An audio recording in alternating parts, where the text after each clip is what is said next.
Good evening. I'm Madison Carmouche. Kentucky fans from Nebraska to the Commonwealth are celebrating after the Batcats made history again by winning their first ever game in the College World Series. WYMT's Brian Milam has more from Kentucky baseball's first time to Omaha. Hall of Fame pitcher and manager Bob Lemon said nearly 50 years ago, "I don't care how long you're around the game, you'll never see it all." Well, for those who were in Omaha, they have never seen the Kentucky Wildcats in the College World Series, and those in attendance at Charles Schwab Field will never forget how Kentucky beat NC State. That ball is hit deep to left field. Is it enough? It is! Another walk-off. Mitchell Daly does it. Kentucky, BBN, just the energy they brought today, it was just really cool. The energy just around this place is special, and to give the fans, endings like that, it's pretty awesome. Prior to that, in the ninth inning, after Kentucky watched the Wolfpack take the lead on a wild pitch, Ryan Nicholson, the team leader in home runs, tied the game with a solo shot to the left field bullpen. Nick Mingione was not surprised with how his team responded. So this team, they have this unbelievable ability to just move on to the next thing, regardless, good or bad. And then when you're able to do that and you can move on quicker, you're able to do things like today. Kentucky has won their last 6 NCAA postseason games, and what a memorable way to begin the 2024 College World Series. In Omaha, Brian Milam, WYMT Mountain News. And while Brian was there in Omaha, a bunch of Big Blue Nation traveled to Omaha as well, and others were in Lexington to show their support. Some enjoyed the game from the comforts of their favorite bar, and others watched parties. The Tin Roof in Lexington was just one of the local sports hosting parties for Saturday's games. Kentucky fans say they are excited to conquer on the diamond. Obviously it's a lot of pressure, but I think they're just really excited to kind of show, because we're a big football and basketball school, so I think that showing them kind of, hey, we can do this too, is going to be really good for them. So the game brought some nail-biting moments, but the crowd went wild when the Batcats ultimately came out on top. It's a comfortable night out there right now. We have temperatures generally into the upper 60s to low 70s, 69 in Hazard, 71 for Manchester, 72 in Harlan, 69 for London, 69 for Williamsburg, 65 for Irvin, 70 in Jackson. And part of the reason why we're so comfortable is that the humidity is low. We look at dew points across the area. There's a little bit of a range, but generally we're seeing these dew points in the 50s. And this time of year, when we have those dew points in the 50s, that just makes it feel pretty comfortable. So that's something we have for tonight, and that's why we're not going to be really too bad tonight. We'll see temperatures fall down into the low to mid 60s across our area. Mostly clear skies are expected, but the heat is going to be on throughout the next several days, really for the next week. We do have an excessive heat wash out for Logan, Mingo, Wayne, and Lawrence County, and this is from Monday morning until Friday night, so that's a decent stretch of time. Talk about those hot temperatures a little bit more coming up. All right, Ben, thank you.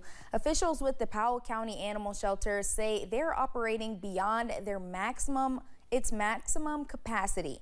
They say because of an unexpected uptick in animal intake, they're asking community members to consider adopting or fostering. If you are interested in helping out, you're asked to call the shelter or visit their location on Echo Hollow Road in Clay City. Nearly a year after a Prestonsburg woman was found murdered, community members are continuing to keep the fight for justice alive. WYMT's Jack Demler has more from Prestonsburg. A cornhole tournament and live music. Well, I was born a cold with a bigger meaning behind it. But we're not giving up and we're not going away. We're going to stand strong. Community members gathered along South Lake Drive in Prestonsburg to continue the ongoing fight for justice for Amber Spradlin. We just want to keep it out in the open and keep people knowing and learning about what's going on.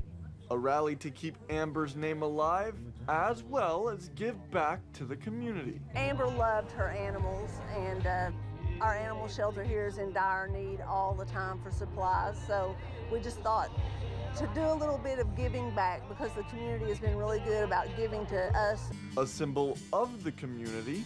We have a lot of good people in this community, and it's really heartwarming, humbling, overwhelming to see all of the support that we've had. That leaves a lasting impact. That it makes them feel good, like they've done something special, because they have. And continues Amber's name. I just feel like the people who murdered her felt like she was disposable and they could just throw her away and it wouldn't matter to anybody, and I just want to show them that they were dead wrong. Keeping the name, the legacy, and the fight for justice alive 1 year later. In Prestonsburg, Jack Demler, WYMT Mountain News. Community members in Knott County gathered for a fundraising event that raises money for the research of a rare disease. Harmony Mullins was diagnosed with paroxysmal disorder shortly after she was born. Today, the family hosted Harmony in the Mountains, an event that not only raises money and awareness for the disease, but also brings the community together. Provost of Alice Lloyd College, Charles Marshall, says the event is a special way to provide support not only to the Mullins family, but anyone battling the disease. God works in mysterious ways sometimes, and who would have thought Knott County would have a gift of Harmony, and then also the gift that we can do Harmony in the Mountains to support the organization that has helped the Mullins family. Now we can spread that love from Knott County worldwide. Toni Mullins, Harmony's mother, says she hopes to continue hosting this fundraising event every year. Congenital heart defects are the #1 birth defect in the U.S. Here in Kentucky, a local nonprofit is working to support families affected by CHD. For more than 13 years, Carrington's Heart has supported Kentucky families affected by congenital heart defects. Saturday, the organization hosted its annual Wild Hearts Fun Run, which is its largest fundraiser of the year. As a parent, it means so much on a personal level to know that this many people who don't know my family at all are out here supporting us in our journey and our experience anyway. Chisholm is the PR director for Carrington's Heart, but she's also a CHD mom. Rolling Thunder Kentucky Chapter 5 in Winchester Elks hosted their first annual wreath run. Nearly 100 bikers traveled from Harley-Davidson in Lexington to the Elks Lodge in Winchester. The ride was to raise money for Wreaths Across America. It's a national group that lays wreaths each year at veteran cemeteries on December 14th. Locally, volunteers met at Camp Nelson to honor fallen. But when you see them laying on the headstones, you can't even put it into words. It'll actually put chills in you. But the most important part is there's some families that don't even know about Wreaths Across America that have family members at Camp Nelson, and there's other people that may not be able to afford it. We're actually doing our part to help cover the 17,000 plus headstones that are out there and make sure that these guys are honored every day of the week. You can become involved by teaching your children about patriotism and what it means to remember and honor our people who in the past. And it's not just the recent wars, it's all wars.